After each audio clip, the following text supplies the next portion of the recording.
ഇപ്പോൾ കേരള സർവകലാശാല സിൻഡിക്കേറ്റ് അംഗം ഷിജു ഖാൻ ചേരുകയാണ്. ഷിജു, ഇന്നിപ്പോ വരുന്ന വാർത്ത കണ്ട് ഇരിക്കുമല്ലോ.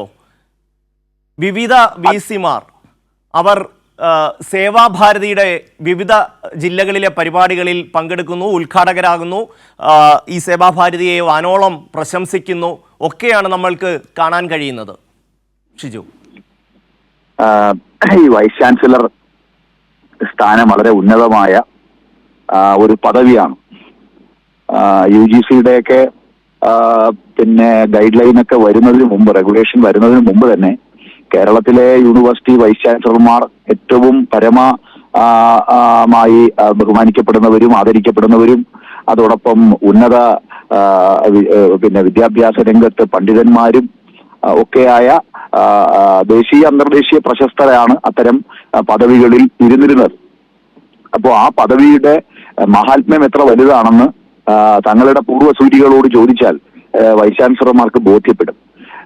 എന്നാൽ രാജ്യം ഭരിക്കുന്ന സംഘപരിവാറിന്റെ നിലപാടുകളും ആശയങ്ങളും ഏറ്റെടുക്കുകയും അതിന്റെ പ്രചാരകരാവുകയും ചെയ്യുന്ന ചില VC-മാരെയും ചില ഇൻചാർജ് VC-മാരെയും ഒക്കെ നമ്മൾ കണ്ടുകൊണ്ടിരിക്കുകയാണ്.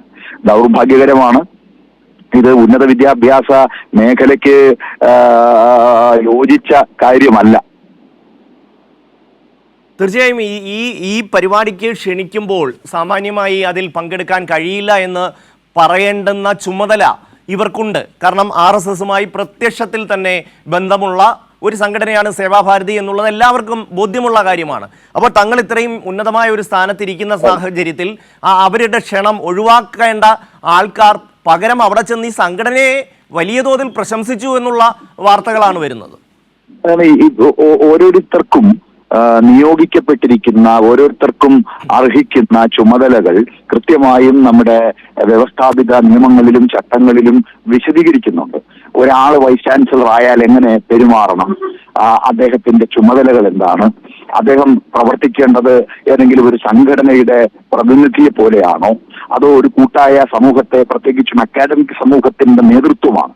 അക്കാഡമിക് സമൂഹത്തിന്റെ നേതൃത്വവും അതിന്റെ ഏറ്റവും ഉയർന്ന തലപ്പത്തിരിക്കുന്ന വ്യക്തിത്വമാണ് അത്തരം ആളുകൾ.